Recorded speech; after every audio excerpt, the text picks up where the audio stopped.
자, 올해는 처음으로 인도의 GDP가 영국을 넘어설 것으로 보입니다. 그리고 어제는 인도 출신의 리시 수락이 영국의 총리가 되었습니다. 영원한 건 없나 봅니다.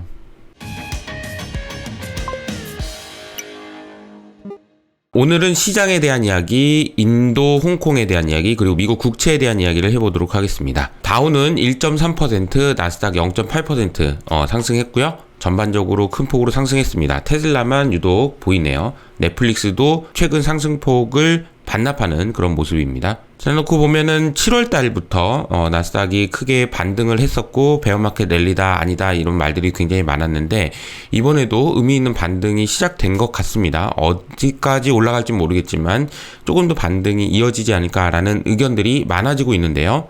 올해 어쨌든 일단 주가가 너무 많이 빠졌고요. 그리고 빅스 지수를 보니까 풋의 미결제 약정이 콜의 미결제 약정보다 훨씬 더 작다. 즉 다시 말하면 강세 베팅이 최근에 증가하고 있고 약세 베팅은 줄어들고 있다라는 소식이 전해집니다. 이 그림을 보시면은 S&P 500이 10% 하락할 때 보상을 받는 옵션의 가격이 이렇게 급락하고 있다라는 걸 보여주고 있습니다.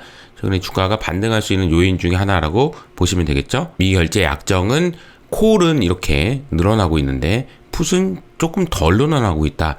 즉 다시 말하면 주가 상승에 대한 베팅이 훨씬 더 많아지고 있다라는 거죠. 그리고 또 하나는 올해 개인 투자자들의 포트폴리오를 보니까 약 마이너스 44%라고 합니다.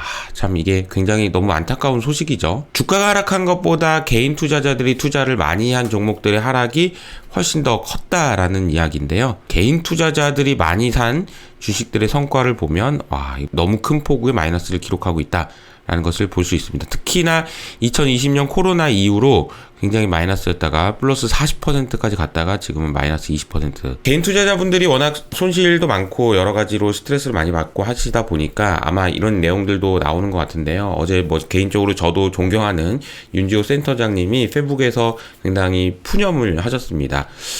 동생이 전화를 해가지고 그냥 페북에다가 이런 올리지 마라. 비아냥 거리는 사람들이 너무 많다라는 얘기를 했는데 사실 애널리스트가 하는 역할이 어떻게 보면은 남들보다 그냥 먼저 앞서서 오를 거냐 빠질 거냐를 맞춰야 되는 그런 상황이기 때문에 하는 거지 오르냐 빠지냐를 맞히는 거는 사실 그렇게 큰 의미가 없거든요.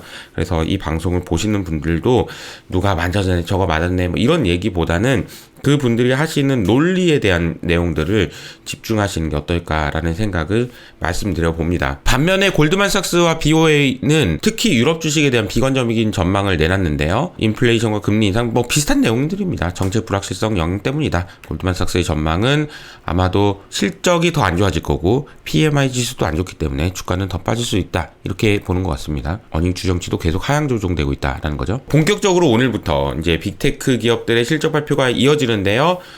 문제는 뭐냐면 달러 강세 때문에 매출 성장률이 둔화될 가능성이 높다라는 이야기들이 나오고 있다라는 거예요.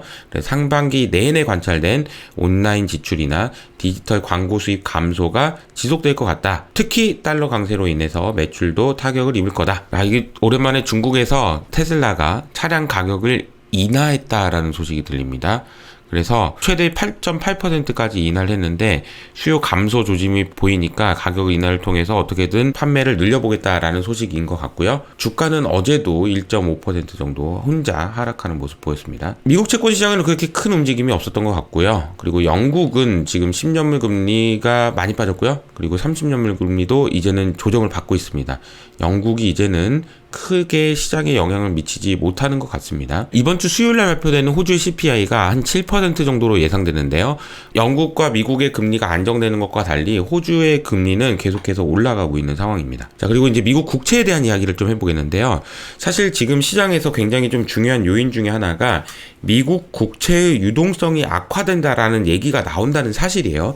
다시 말하면 미국 이외의 지역이 안 좋건 말건 상관없는데 미국에서 그것도 국채 시장의 유동성이 악화되고 있다라는 것을 옐런이 계속 얘기한다라는 사실 자체는 연준이 실제로 피봇을 하든 안 하든 지금 이런 이야기들이 많이 나올 수 있다라는 걸 의미합니다. 그래서 전체적으로 주식시장에는 좋은 신호다라는 걸 말씀드리겠는데요. 내용을 자세히 보면은 연준이 금리를 인상한 다음에 미국 국채 시장의 유동성이 계속 악화됐다. 그래서 특히나 국채 변동성 지수라고 할 수 있는 무브 인덱스가 2009년 이후로 가장 높은 수준이다라는 건데요. 흐름을 보면 이렇습니다. 채권 시장에서는 금리가 인상되니까 달러가 강세가 되고 전 세계의 중앙은행들이 달러 강세 때문에 신음을 하다가 달러 강세를 막기 위해서 자기네들이 들고 있는 달러를 팔아버리고 자국 통화, 즉 원화든 엔화든 이런 걸 사다 보니까 달러에 대한 수요가 늘어나게 됩니다. 그리고 달러에 대한 수요가 늘어나니까 우리나라 한국은행도 어떻게 해야 되겠어요? 미국 국채를 팔아야 되겠죠. 그러다 보니까 미국 국채를 사는 사람은 없고 미국 국채 시장의 유동성이 악화된다라는 시나리오입니다. 가계도 마찬가지인데요. 금리 인상이 계속되다 보니까 여러 가지 부담이 증가하고 부의 효과도 하락하게 된다. 주식시장도 이렇다라는 얘기죠. 그러니까 사실 미국에서 금리를 올리게 되면 여러 가지 면에서 안 좋은 점들이 나온다라는 겁니다. 그래서 무브 인덱스라고 할 수 있는 변동성 지수는 코로나 이전 수준까지 올라가 있는 상황이고요. 그래서 계속 이런 얘기들이 나옵니다. 옐런이 주의 깊게 모니터링하고 있다. 이거 문제 있으면 내가 어떻게든 할 거야. 바이백을 할 거야. 뭐 등등 이런 얘기들이 나오고 있다는 거죠.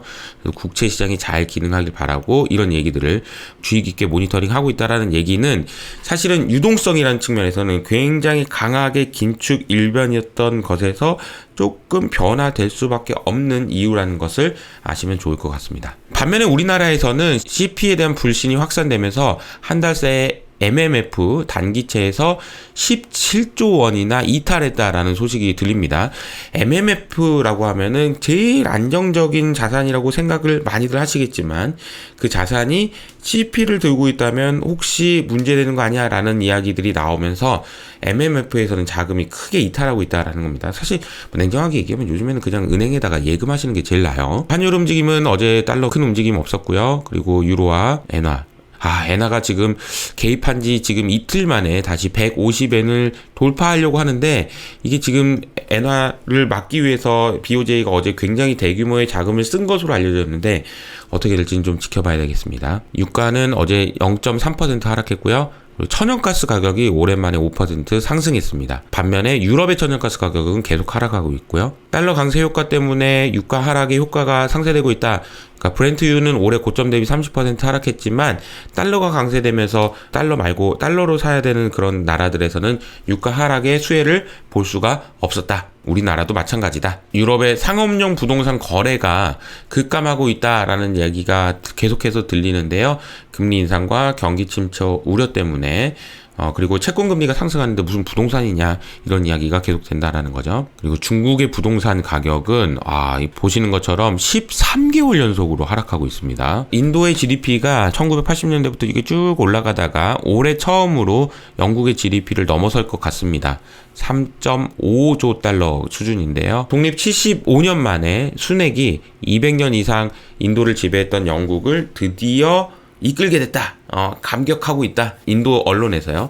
그리고 인도인들은 특히 순핵의 총리 결정 소식이 힌두교 최대 축제인 디왈리 당일에 났다. 이런 점들을 거론하면서 인도 언론에서 굉장히 이런 분위기인가 봐요.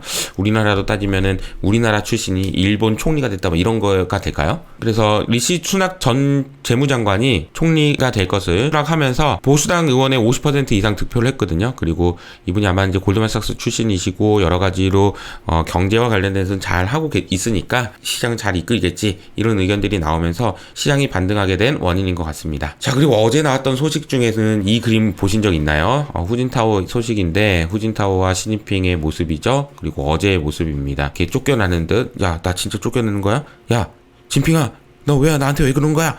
이러면서 이제 끌려가는 모습이 포착되면서 많은 사람들이 세상에 영원한 건 없다 이런 이야기들을 했던 것 같습니다. 그러다 보니까 시장에서는 시진핑이 3연임을 하면서 주식이 폭락했다라는 얘기가 들리는데요. 특히나 지금 홍콩 항생지수가 1994년 이후로 최악의 수준인 7.3% 하락했다라는 소식이 전해집니다. 이게 보니까 항생지수와 S&P 500의 상대 비율인데요. 2005년, 2008년 이때 가장 높았다가 지금은 다시 다 반납한 상황입니다. 문제는 외국인들이 중국 본토 주식에 대한 포지션도 급락하고 있고요. 다 팔아 제끼고 있다라는 얘기죠. 그리고 인민은행이 고시하는 위안화 고시환율도 이제는 7.1 위안까지 올라간 상황입니다. 자, 홍콩 지수가 이렇게 하락하게 되면은 문제는 우리나라에서 팔린 여러 가지 ELS라든지 여러 가지 상품들이 시장의 변동성을 키울 수 있다라는 것은 여러분들이 주목해 보셔야 되는 포인트인 것 같고요. 주요 단신을 좀 정리하겠습니다. 독일의 PMI 안 좋게 나왔고요. 그리고 유럽의 PMI도 이제 50 이하로 쭉 내려가고 있습니다. 딥 다이브입니다. 미국의 제조업 PMI도 50을 기록했습니다. 중국의 GDP가 3.9%가 나왔거든요. 예상이 3.3%였는데 요즘에 분위기는 잘 안 미는 것 같아요. 이 소식도 굉장히 재밌었는데요. 코로나19 이후로 관찰되는 미국의 학력 저하라고 해서 미국 교육부가 전국의 학업 성취도를 발표했는데요. 50개 주 중에서 49개 주에서 수학 점수가 하락했다. 야, 그러니까 지금 코로나 때문에 공부를 잘 못하는 거 아닐까라는 생각이 진짜인가 봐요. 되게 의미 있는 얘기가 아닌가 싶어서 소개해드렸습니다. 주식시장이 이제 반등을 이어가고 있고 여러 가지 악재에도 불구하고 추가로 하락하기에는 악재가 좀 부족한 그런 느낌이긴 합니다. 여러분들도 투자 판단에 도움이 되시길 바라면서 영원한 건 없어요. 그래서 항상 여러분들 유연하게 투자하시길 바라면서 오늘도 여기서 인사드리도록 하겠습니다. 지금까지 이호석 아카데미였습니다. 감사합니다.